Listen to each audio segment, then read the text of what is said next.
Friend welcome once again in our lectures. आज की date क्या है?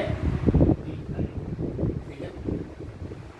देखिए हम लोग ने एवरेज स्पीड एवरेज वेलोसिटी पढ़ा हुआ था, उस पर ग्राफिकल भी देख लिया था। वेलोसिटी कितने टाइप की थी, स्पीड कितने टाइप की थी, एवरेज और इंस्टेंटेनियस। ठीक है ना, दोनों को ग्राफिकल रूप में भी बताया है, मैथमेटिकल में भी बताया है। अब हम लोग जो चलेंगे एक्सीलरेशन में चलेंगे, इसमें चलेंगे एक्सीलरेशन। देखो अभी तक कांस्टेंट स्पीड थी ना, कांस्टेंट स्पीड का मतलब कि स्पीड बदल नहीं रही थी for the given interval of time. अगर स्पीड मान लो बढ़ रही है, जैसे हम लोग एक्सीलरेटर लेते हैं या ब्रेक लगाते हैं तो स्पीड क्या होती है? कम होती है, तो वेलोसिटी भी क्या होगी? कम होगी। तो उस कंडीशन में जितने चेंज होगी वेलोसिटी का और जितना टाइम इंटरवल लगेगा उसी को बोलेंगे एक्सीलरेशन। समझ में आया? अब एक्सीलरेशन भी कितने टाइप का होगा? वो भी दो टाइप का होगा, एवरेज और इंस्टेंटेनियस। ठीक है ना, तो हम लोग इसमें अब एक्सीलरेशन में बढ़ते हैं। और एक्सीलरेशन की अगर डेफिनेशन देखी जाए तो क्या बताया आपको? द टाइम ए से रिप्रेजेंट करते हैं इसको, और कैसी क्वांटिटी है? Vector quantity. The time rate of change of velocity, change of velocity of an object, an object is called acceleration of body, acceleration of object. ठीक है ना बेटा, क्लियर है? कैसी क्वांटिटी है? It is a vector quantity. कैसी quantity हो गई? Vector quantity. वेलोसिटी की क्वांटिटी होती है। अच्छा, आप चाहे स्पीड में चेंज हो चाहे वेलोसिटी में चेंज हो, आएगा एक्सीलरेशन में। और एक्सीलरेशन कैसी क्वांटिटी है? वेक्टर। तो इसमें कोई स्केलर और वेक्टर का टर्म नहीं, बल्कि डायरेक्ट क्वांटिटी कैसी है? वेक्टर। जब वेक्टर होगी तो इसकी डायरेक्शन किधर होगी भाई? इट्स डायरेक्शन इज अलोंग, किसके अलोंग होगी? Along as that of change in velocity. मतलब जो चेंज इन वेलोसिटी की डायरेक्शन होगी उसी के लॉन्ग होगी। यानी कह सकते हैं not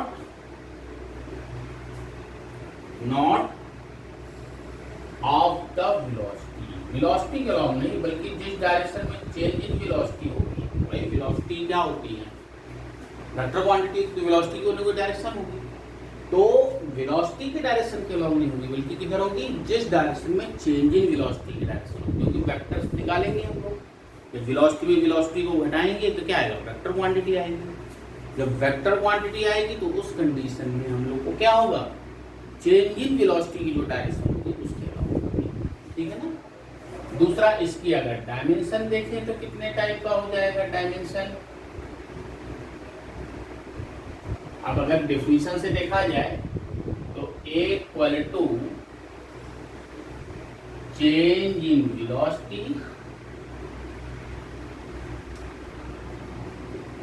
upon time taken. Change in velocity मतलब अगर फाइनल वेलोसिटी मान लो v2 है, इनिशियल वेलोसिटी मान लो v1 है, टाइम कितना है? डेल्टा t है। ठीक है ना, इसकी डायमेंशन क्या हो जाएगी? इसकी क्या होती थी? मीटर पर सेकेंड अपॉन सेकेंड, तो कितनी आ जाएगी? मीटर पर सेकेंड स्क्वायर। ठीक है, इसकी डायमेंशन हो जाएगी m0 L t-2, ये इसकी डायमेंशन हो जाएगी। ठीक है ना, सबकी डायमेंशन तो हम लोगों ने देखी हुई है, इसी तरीके से इसकी भी आ जाएगी। क्लियर है कि नहीं क्लियर है बेटा? इसकी यूनिट की अगर बात करें, यूनिट यूनिट दो टाइप की होती है, कौन कौन सी होती है? एक होती है एसआई यूनिट और एक होती है सीजीएस यूनिट। एसआई यूनिट क्या होगी, क्या बताया? मीटर पर सेकंड स्क्वायर, और सीजीएस यूनिट क्या होगी? सेंटीमीटर पर सेकंड स्क्वायर। क्लियर है कि नहीं क्लियर है भाई? समझ में आ रहा है कि नहीं आ रहा है? तो भाई साहब हम लोग अब बढ़ेंगे टाइप ऑफ एक्सीलरेशन में। इसको नोट करिए, फिर हम लोग आगे बढ़ते हैं। तो हम लोग बढ़ते हैं टाइप ऑफ एक्सीलरेशन में। जैसे स्पीड वेलोसिटी दो टाइप की होती है, उसी टाइप की एक्सीलरेशन भी दो टाइप का होता है। यानी कहने का मतलब पहला कौन सा, फर्स्ट कौन सा होगा? Average acceleration.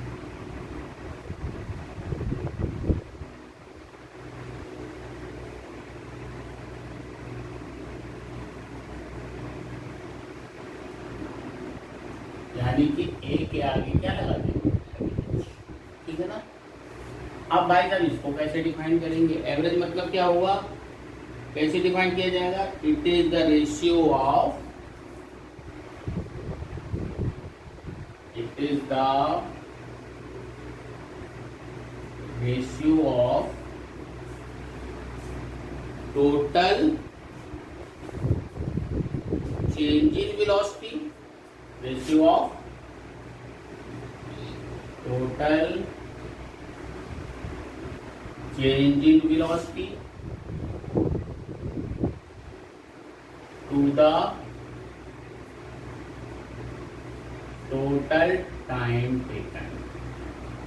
कितना टाइम लगा होगा, ठीक है? तो एवरेज एक्सीलरेशन क्या हो जाएगा? Change in velocity divided by total time. तो चेंज इन वेलोसिटी मतलब final velocity minus initial velocity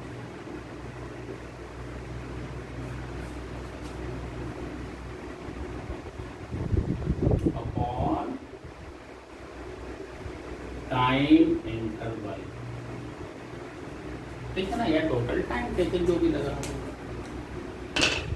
तो कहने का मतलब तो ए एवरेज होगा, तो क्या हो जाएगा? चेंज इन वेलोसिटी मतलब delta we upon delta T, ठीक है? अच्छा, अपन को याद है कि हम लोग इनिशियल वेलोसिटी क्या मानते थे? यू। फाइनल वेलोसिटी क्या मानते थे? वी, ठीक है? तो कहने का मतलब फाइनल वेलोसिटी क्या मानते थे? वी। इनिशियल वेलोसिटी क्या मानते थे? यू, डिवाइडेड बाई जो भी टाइम जितना लग रहा हो वो टाइम ले लो, ठीक है? ये क्या हो जाएगा? Average acceleration. यूनिट वगैरह वही रहेगी, इसमें कोई अंतर नहीं आएगा, ठीक है? अब कैसी क्वांटिटी है? वेक्टर क्वांटिटी है, तो डायरेक्शन किसके अलोंग होगी भाई? Direction of acceleration is along that of change in velocity. जो अपन ने एक्सीलरेशन में बताया तो बेसिकली वो एवरेज ही होता है, ठीक है? तो अब ये बना ले, यानी v और u में रिलेशन है, ठीक है? अब चलिए आगे बढ़ते हैं इंस्टेंटेनियस। अब जो दूसरे टाइप का चल रहे हैं वो इंस्टेंटेनियस। जैसे कल वेलोसिटी में बताया था, इंस्टेंटेनियस मतलब किसी भी पर्टिकुलर टाइम पर या पोजीशन, ठीक है? उसी तरीके से इंस्टेंटेनियस एक्सीलरेशन या फिर सिंपली उसको एक्सीलरेशन बोला जाता है। यानी जो क्वेश्चंस में दिया होता है कौन सी वैल्यू होगी? इंस्टेंटेनियस, मतलब उस पोजीशन पर या उस टाइम पर। तो मतलब कहने का कह सकते हैं it is acceleration at particular time और पोजीशन। समझ में आ रहा है? पर्टिकुलर पोजीशन, ठीक है?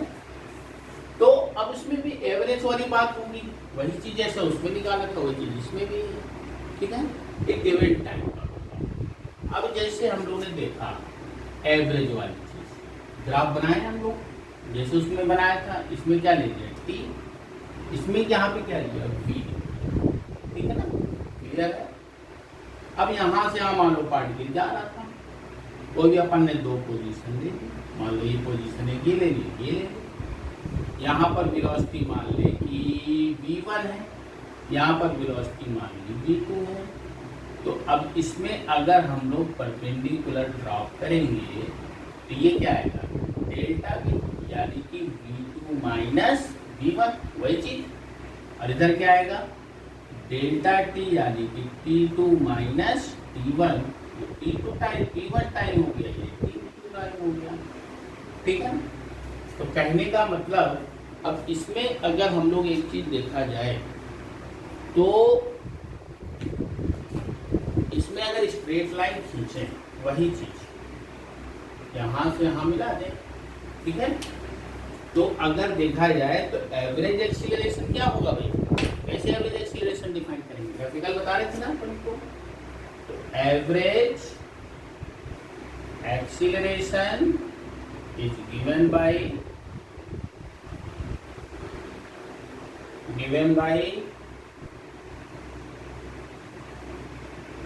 velocity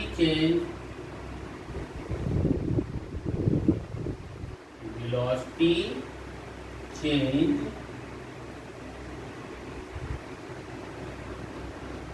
डेल्टा मान लो इसको v1 मान लेते हैं सपोज दैट, है ना, इसको क्या मान लिया v1 पहले case, delta v1 divided by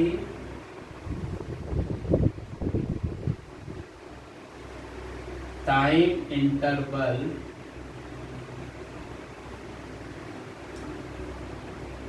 delta t1।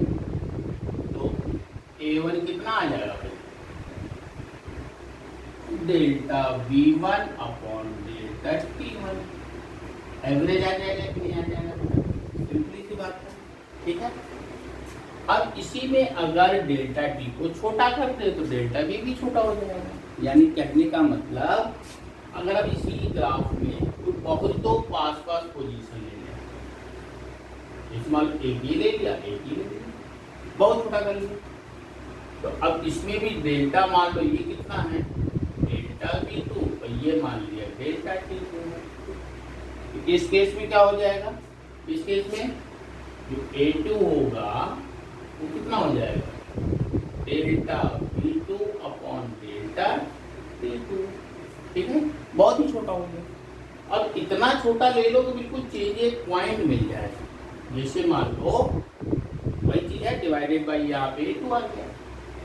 अगर हम लोग अब बिल्कुल भी छोटा ले लें, इतना छोटा ले लें कि अप्रोचेस टू जीरो होता है, ठीक है ना, ध्यान से समझना, इंस्टेंटेनियस वाली चीज बता रहा हूं मैं, ये इतना छोटा कर ले कि बिल्कुल एक पॉइंट पर आ जाए,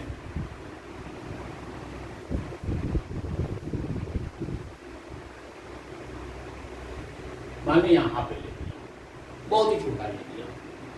जब बहुत छोटा लिया तो भाई साहब इस पे क्या हो जाएगा, ये मान लो T3 है, और यहाँ पे देखेंगे तो T3 टाइम पे आ गया। तो अगर इस पे कोई ग्राफ खींचेंगे, स्ट्रेट लाइन या टेंजेंट खींचेंगे तो क्या करेगा, कट करेगा इसको। जब ये कट करेगा तो इसी को क्या बोलेंगे, इंस्टेंटेनियस। क्या बोला जाएगा, इंस्टेंटेनियस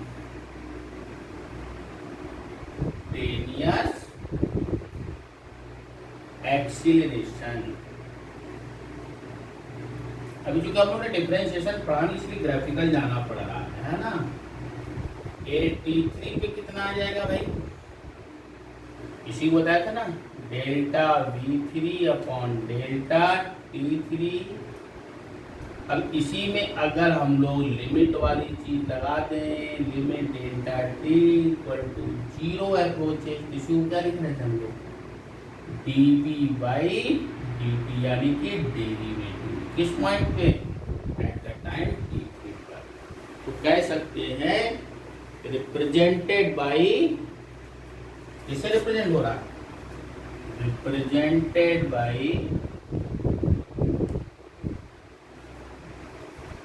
slope of, ये भी लिया है, ये टी लिया हुआ है, स्लोप ऑफ VT ग्राफ। समझ में आया कि नहीं आया? इंस्टेंटेनियस। अगर अभी नहीं भी समझ में आया तो सिंपली बात में ये समझिए कि जो एक्सीलरेशन होता है वही इंस्टेंटेनियस होता है, जो क्वेश्चन में दिया होता है। ठीक है, अगर स्पीड बढ़ रही है तो एक्सीलरेशन पॉजिटिव हो जाएगा, अगर स्पीड घट रही तो कब घटेगी? जब ब्रेक लगाएंगे। तो जब ब्रेक लगाएंगे तो स्पीड घटेगी, तब भी एक्सीलरेशन लगेगा, लेकिन उस कंडीशन में निगेटिव एक्सीलरेशन हो जाएगा। तो कह सकते हैं ये जो एक्सीलरेशन है दो टाइप का होता है। एक होता है पॉजिटिव एक्सीलरेशन, जिसमें स्पीड क्या होती है या वेलोसिटी क्या होगी? इंक्रीजेस। ठीक है ना। एक होता है नेगेटिव एक्सीलरेशन, इसमें स्पीड क्या होगी? घटेगी, जैसे ब्रेक लगाएंगे हम लोग, कम हो रहा होगा। तो जो नेगेटिव एक्सीलरेशन को है उसी को हम लोग बोल देते हैं क्या? रिटार्डेशन। क्या बोलते हैं? रिटार्डेशन। ठीक है ना, या डी एक्सीलरेशन बोलते हैं। तो कहने का मतलब when speed of object increases, acceleration is positive. ठीक है ना, मैं चीज बताई पहला पॉइंट। सेकेंड, व्हेन स्पीड और वेलोसिटी, जो भी चीजें हैं दोनों मतलब of object decreases, acceleration A is negative, है ना। अरे भाई फाइनल वेलोसिटी कम होगी, इनिशियल वेलोसिटी ज्यादा होगी, इसका मतलब माइनस में आएगा, नेगेटिव। और इसी को कहते हैं डी एक्सीलरेशन। क्या कहते हैं? डी एक्सीलरेशन भी कहते हैं, ऑब्लिक रिटार्डेशन भी कहते हैं। समझ में आ रहा है क्या? जैसे मान लो यहाँ से यहाँ गए, कोई गाड़ी है यहाँ पे, ठीक है, यहाँ इसकी 25 मीटर पर सेकेंड है, कुछ दूर चलने के बाद यहाँ पर मान लो 15 हो गई, 15 मीटर पर सेकेंड। इस केस में एक्सीलरेशन अगर निकालेंगे तो क्या आएगा? फाइनल कितना है? 15 माइनस 25 अपॉन, मान लो कोई टाइम दिया हुआ है, मान लो कि 10 सेकेंड पे है, ये मान लिया 15 सेकेंड पर है। ठीक है, तो कितना आ जाएगा भाई? 15 में से 10 गए, 5, तो कितना आ जाएगा भाई? -10 अपॉन 5 माइनस 2 मीटर पर सेकेंड। ठीक है, तो कहने का मतलब ये हुआ कि अगर एक्सीलरेशन माइनस में आता है तो उसको क्या बोलेंगे? डी एक्सीलरेशन या रिटार्डेशन। तो एक्सीलरेशन पूछेगा तो माइनस में आएगा, लेकिन अगर उसी में वर्ड यूज कर दिया रिटार्डेशन तो फिर प्लस में आ जाएगा। ठीक है ना। अब इसी में हम लोग एक्सीलरेशन का पार्ट पढ़ा हम लोगों ने। अब हम लोग को पार्टिकल का एक्सीलरेशन आ गया तो अपने पास इक्वेशन ऑफ मोशन थी, v equal to u plus a t, s equal to u t plus half a t square, v square equal to u square plus 2as। याद है? अब उन इक्वेशन के बीच में क्वेश्चन को करना पड़ेगा, उनके कॉन्सेप्ट पढ़ेंगे। फिलहाल के लिए type of velocity, type of acceleration, दोनों चीज हो गई है। नमस्कार, मिलेंगे अगले वीडियो में इक्वेशन ऑफ मोशन।